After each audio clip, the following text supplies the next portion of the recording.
And so we have called the head judge of the Mr. Olympia, Steve Weinberger, who's joining us today. Steve, thank you so much for joining us today on this live. Thank you for having me. It's a pleasure to be. Let's start with Big Ramy, right? Bob and Steve. Big Ramy was the 2020 Mr. Olympia. It was an impressive performance. 2021, he wasn't as good as 2020. And in 2022, it's obviously a disappointment. A Mr. Olympia that goes from first place to fifth place.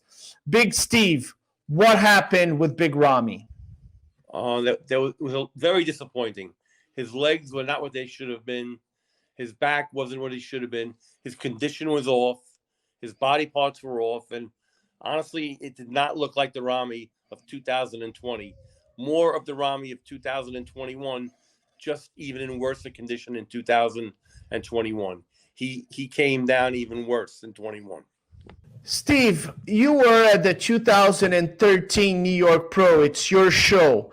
And that is the show that Big Ramy won and the world got a chance to see him. Do you think that the 2013 version of Big Ramy was possibly the best of Big Ramy, or he has improved and then declined?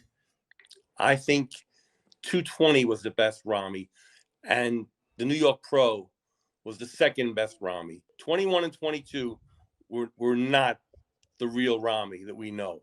I don't know whether he has a back injury or shoulder injury, but there's some problem somewhere with him. I don't know what it is, but something's not right.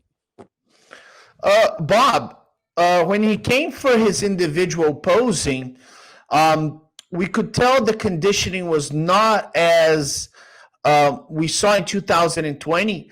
But the most shocking thing to all of us was that he couldn't open a back double biceps. What do you think happened there? Is it, it looks to be an injury where he's unable to connect the muscle. It could be an injury, like Steve said. It certainly could be a shoulder impingement. It could be nerve problems.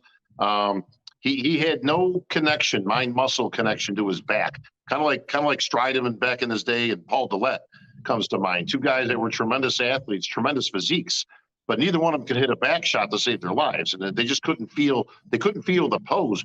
But it wasn't just that. Even in his front poses, he would do a lat spread, and he would have like the one leg in front, which was a little odd looking, especially for a 300-pound big man out there doing that. And I know Dennis James has worked with him extensively on his posing over the past few years. But this time around, Steve's exactly right.